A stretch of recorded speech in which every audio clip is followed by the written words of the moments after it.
Hello everyone, good morning. তো দেখতেই পাচ্ছ সকালবেলা কিন্তু বেরিয়ে পড়েছি। তো সকালবেলা যখন বেরিয়েছি তো যাত্রাটা কিন্তু পেট পূজা থেকেই শুরু করছি।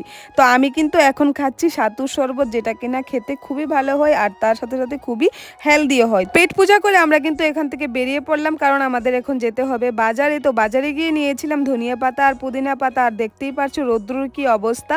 রৌদ্রতে ঘুরতে ঘুরতে একদম কালো ছাই হয়ে গেছি। আগে থেকে কালো ছিলাম কিন্তু এখন একদম কয়লা হয়ে গেছে। এটা কোনো ব্যাপার না, কাজ থাকলে তো কাজ করতেই হবে। তারপর চলে গিয়েছিলাম আমরা একটা ফোনের দোকানে, কারণ আমার ফোনের ক্যামেরা প্রোটেক্টর লাগাবো। কিন্তু দুঃখের বিষয় হলো আমার ফোনের কালার মতো কিন্তু ক্যামেরা প্রোটেক্টরটা পাইনি। তো সে যাই হোক, যেটা পেয়েছি সেটাই লাগিয়ে নিয়েছি, পরে আবার চেঞ্জ করে নেব। তারপর ছুটলাম বাড়ির দিকে। কিন্তু বাড়ি যাওয়ার আগে আমরা কিন্তু অনেকগুলি বাজার করেছি। তো চলো তোমাদের সাথে শেয়ার করি কি কি বাজার করেছি। এক ছড়ি কলা এনেছিলাম, তারপর এনেছিলাম শসা, কাঁচা লঙ্কা, আর স্পেশাল আইটেম এনেছিলাম বাঁশকুড়ুল। বাঁশকুড়ুল খেতে খুবই ভালো লাগে। আর কমেন্টে জানিও কারা কারা বাঁশ খেতে ভালোবাসো, আই মিন বাঁশকুড়ুল আর কি। তো দেখতেই পারছো তারপর কিন্তু খাওয়া দাওয়া করে এখন কিন্তু আমরা চলে এসেছি স্টলে এসে প্রথম কাজ ঠাকুরকে ধূপধুনা দেখিয়ে তারপর কিন্তু শুরু করে দিলাম কর্ম। আর কর্ম করতে করতে আমার এরকম ফিল হচ্ছিল যেন আমি সিদ্ধ হয়ে যাচ্ছি। এত গরম, স্টলের ভিতরে দুইটা চুলা জ্বলছিল। কি আর বলবো, গরমের মধ্যেও কাজ করতে হয়, তাও আবার হাসি মুখে, কিচ্ছু করার নেই, এটাই লাইফ। তো কর্ম শেষ করার পর আমাদের শুরু হয়ে গেল যুদ্ধ। তো যুদ্ধ করতে করতেই ভাবছি আজকে ব্লগটা